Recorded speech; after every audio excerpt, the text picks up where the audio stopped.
morning, Ignite Nation. This is Jay Cozy, and I am your host. And this week, we have a special guest, Chief Culture Officer Jim White. Welcome, Jim, to the podcast. How are you today? Gerald, I'm great. Thank you so very much. It's a pleasure to be here. I'm really excited. So, Jim, let's start with this. Most people are familiar with the CEO, the COO, but not everyone is familiar with a Chief Culture Officer. So what does that title mean to you? And how did your journey lead you to this role at Ignite? Well, let me tell you first what it means to me, and then I'll go back a little bit. To me, the title that I have, and people in the buildings laugh when I say this, I always say, well, I'm just Jim. I'm nobody special. I'm here to help further your building's mission, right? And so at the end of the day, what it means to me is that, I get the privilege of working with people out in the field to try to shape how the buildings run, what the culture of Ignite would be like, working on employee programs, making sure that we have the best of the best to offer to our teams. Regarding my journey here, it's kind of funny. There's many people that do know this, but I would guess that many more people watching this do not know this, but my background is not healthcare. It's actually casino gaming. I worked in the hospitality space for 26 years, and our CEO, Tim, recruited me away from that space because he wanted somebody that had a hospitality background to join the company and create a hospitality customer service model, which I did initially at a previous company that we worked at together. When we started Ignite, obviously I have the template of what was built, but we took that and we really expanded upon it to grow it into the operational aspects that we try to put in place with each of our buildings today. And so at the end of the day, that's where I started. And, all throughout my journey with the first company and now Ignite, Tim had always said to me, listen, I don't want you to lose the hospitality concepts that you had in your head. Like, don't become a full healthcare person. And I tried to always teeter on the edge of that, knowing the things that I needed to learn for what we do now and the things that, you try to put out there for the buildings to have a much more hospitable feel and a more home-like environment and a more upscale appearance when it comes to service in each of our buildings. Wow. So as part of my role, we're overseeing the CNO and the LIT programs. And one of the areas that we're focusing on now is establish what is called a big, hairy, audacious goal. And that comes from the book Built to Last by Jim Clemens. And I know it's one of Tim's favorite books. So the thing about it, and the reason why I'm mentioning it, is that Tim had this big, hairy, audacious goal to create a hospitality driven. And so what I'm hearing is that he went outside of the traditional format to say, I had this big, hairy, audacious goal. We're going to deliver at a highest level. And I'm going to go out and find someone who has the skill set and the experience and the attention to detail that's needed in order for us to go to the next level. That is amazing, Jim. Yeah, and Gerald, in each of our buildings, we have what's called a director of hospitality position. And wherever possible, unless there's somebody that's a really great internal candidate, which we always want to try to grab, we try to hire people into that role that also have hospitality-like backgrounds, whether it's hotels or casinos or Starbucks or restaurants, stuff like that, people that understand a service model. Yes. Yes. And what's good for people within Ignite Nation to understand is some of the leaders and some of the positions that you just mentioned are people who are in the leadership development programs here at Ignite. Yeah. So Ignite Nation, what we want you to know is that every single professional within our organization has the opportunity to grow and to develop. It's serious here. And it's something that we want to make sure that each and every one of you hear out there loud and clear. All right. What's something people may not know about you, Jim, that helps to explain why you're so passionate about culture? I think what I just mentioned to you is really a big piece of it. The background from which I came from, like I said, I didn't grow up in a healthcare space. And so at the end of the day, how do you explain this? Healthcare and hospitality, they're both rooted in people. And so that's the common thread between the two. But hospitality, the mentality of what it takes to do that is very different from what it takes. Healthcare people mostly are all about care. Mm-hmm. Hospitality people are mostly about service. And so when it comes to the passion that I have, like I always want to make sure that we're putting our best foot and face forward for the Mm-hmm. teams that work in the buildings because we're nothing without the people in our buildings that actually bring this vision to light every day. I may own culture, but I cannot do what I do without all of the people in all of the buildings and on the team around me that help support what it is we're trying to accomplish and help push it out every day. Wow, Ignite Nation, what I just heard Jim say is that we have plans, we have processes, but at the tip of the spear, which is where all of our professionals are, is where the magic happens. And so just know that you are part of the plan. And that's why we appreciate having your ears this morning as you're growing and developing here at Ignite Medical Resorts. Jim, we talk a lot about career growth and operational growth on this podcast because we want people to know that they can blossom here, but not always about culture growth, And so, with that, from your seat, what does it look like inside a resort? Culture growth. What does it look like inside of a resort? Well, ironically enough, one of the things that we are more recently focusing on, and anybody that was just at the leadership retreat would understand this, but we're trying to bake in now. We have a diagram that we have out there where you have accountability and appreciation, and there's a little intersection in the center between the two, and that intersection is where we're trying to get the buildings to understand that we want to operate.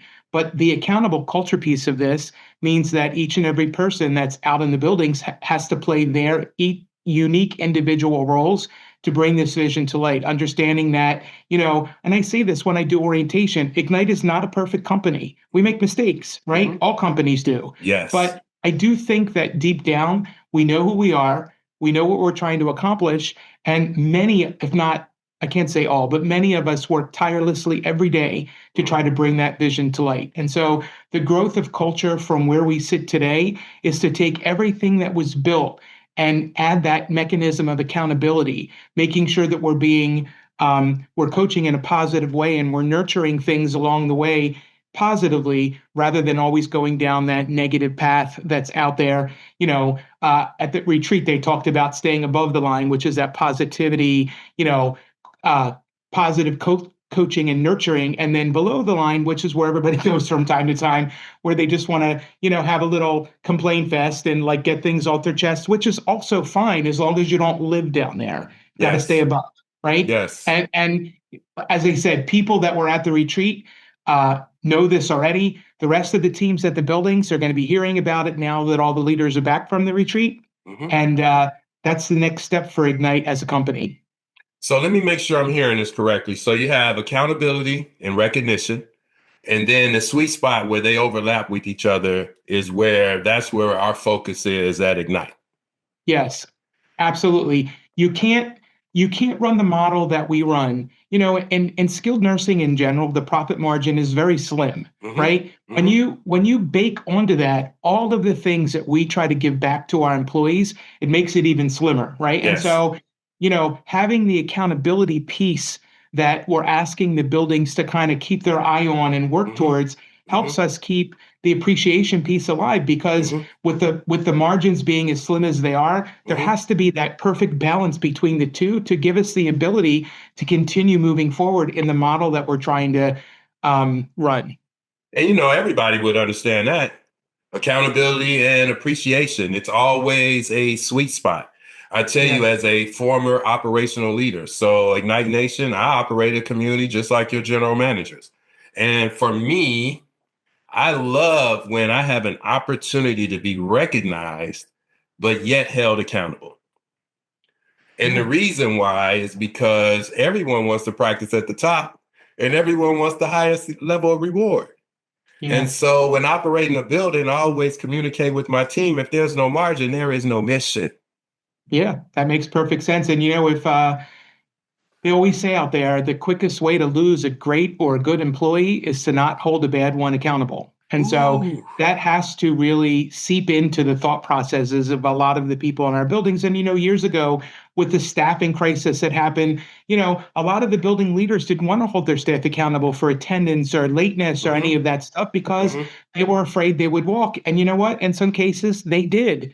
But Mm-hmm. that doesn't mean that we should have turned our heads away from it, knowing that we have all these great employees that were very conscious of being at work and being there on time and Mm-hmm. making sure that they were doing what they should be doing to further the mission of the building and take care of the guests that they have to take care of. But at the end of the day, a lot of them didn't. And that's repaired itself to a large Mm-hmm. degree, Mm-hmm. but it's really hard to get a building's mentality around the thought process that it's important to do this for many other reasons, right? Staff can be replaced. Yes, there's still shortages of them, right? But Yeah.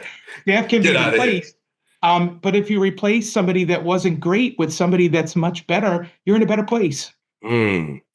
Mm. You pack so much in there. Knowing who we are, knowing where we're going, knowing our values, retention, um, culture seems to be like a big mixing bowl Yeah. that brings everything together. When I talk about culture and I'm doing orientation at the buildings, one of the things I always make sure that I explain is what culture means to us. And I would say that culture for Ignite is the personality that we put out there in which we operate under. And so Mm, that's what gives us our secret sauce, that little mm, extra, that personality, which mm, equates in my vision to culture. mm. That personality, which equates to culture. And I say that personality, which equates to value.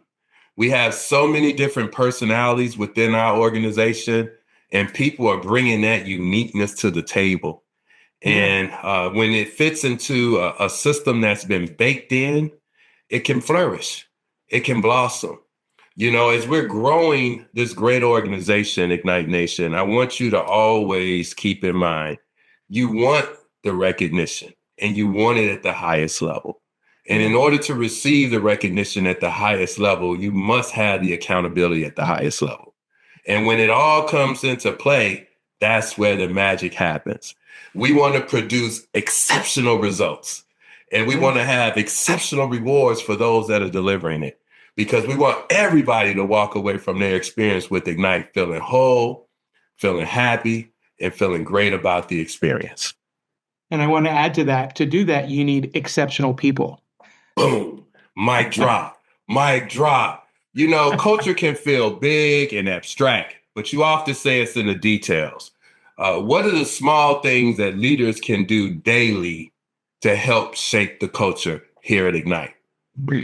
That's a hard one. Our leaders, it's a hard one because the leadership of the buildings, as you talked about our company, Ignite is not everyone's cup of tea in the sense that we have very high standards. As you Yes, said when we started, like yes. we know what it is we're trying to accomplish. And some people aren't always able to rise to that level of detail, right? Mm-hmm, But I mm-hmm, would say to you very, very simply, if you kept it at a very basic, simple level, the building leadership teams could help if they just made themselves accessible. If they took 10 minutes of their day, and I've said this to many GMs, right?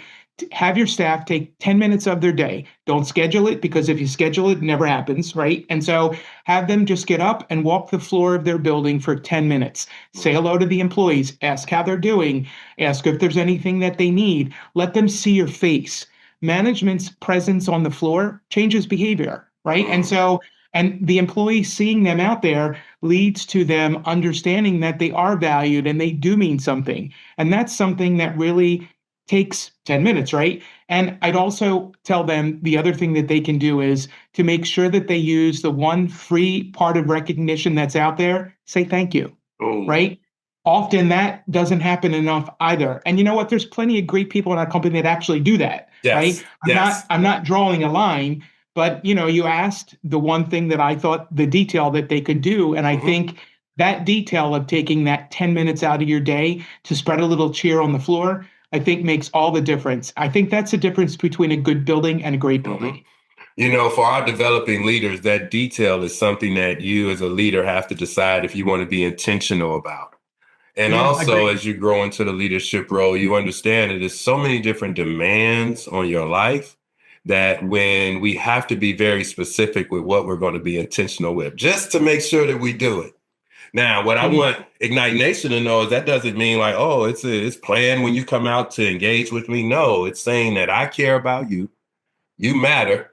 I want to get to know my people. I've been cooped up in this office and I want to come out and see what's going on the floor. And I'm not afraid to answer a call like and to help Right. with our guests as well. So that's just tremendous. I keep saying this all the time, but I am just amazed at Ignite Nation and Ignite Medical Resorts. And you said something that I think as someone who's a partner with Ignite, we lose sight of, and that is the exceptional programs and services that we have here.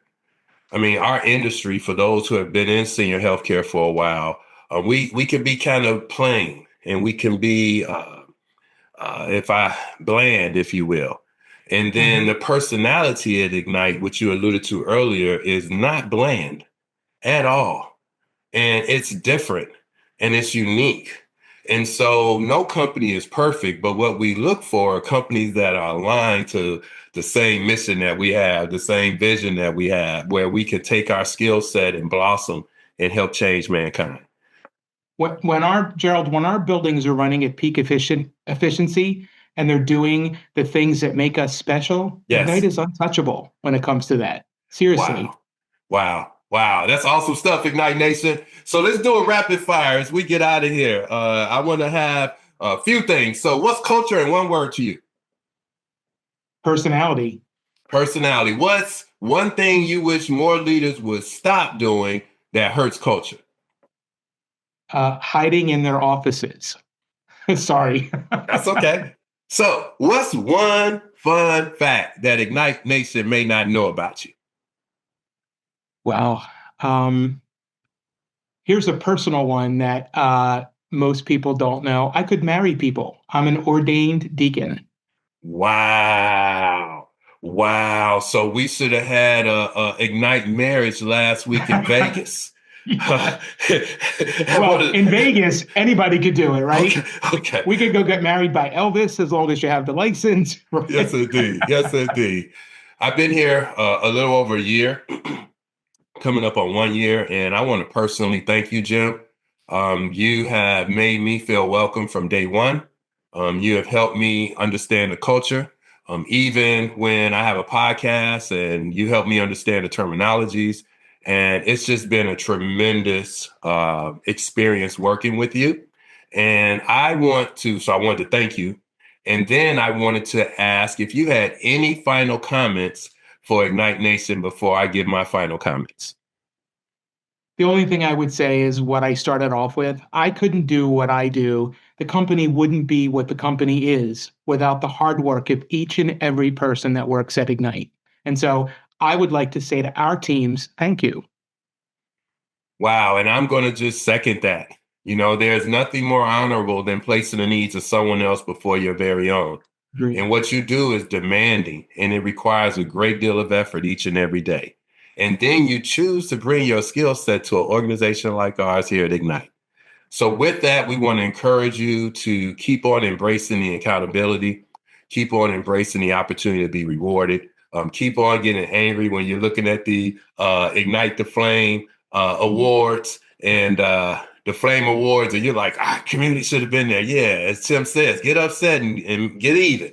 And so, well, let me just interrupt and add to. Go ahead. The funny thing about that is that people really don't understand how difficult it is nowadays with 25 buildings to pick a winner. Like there are so many deserving buildings, and sometimes it's the littlest thing that puts one building ahead of the other. It's so hard. But you know, the people, there's many buildings that are deserving, but it's always nice to call out one of them or two of them for, we do most improved and best. And so to be able to call two of them out is really great. And that's awesome. And for those resort professionals, just know that your general manager, they're looking at the numbers as well. And although you may not be recognized in the awards, you still make the delivering excellence. So just keep on looking for that little bit of a difference that Jim mentioned, because that little spark that little spark is what brought Ignite to where it is today. So thank you, Jim. Let's have a great day, Ignite Nation. I appreciate you, and let's stay tuned for the next episode of Ignite the Flame podcast. Thanks, Jim. Thanks, Gerald. Have a great day, sir. You too.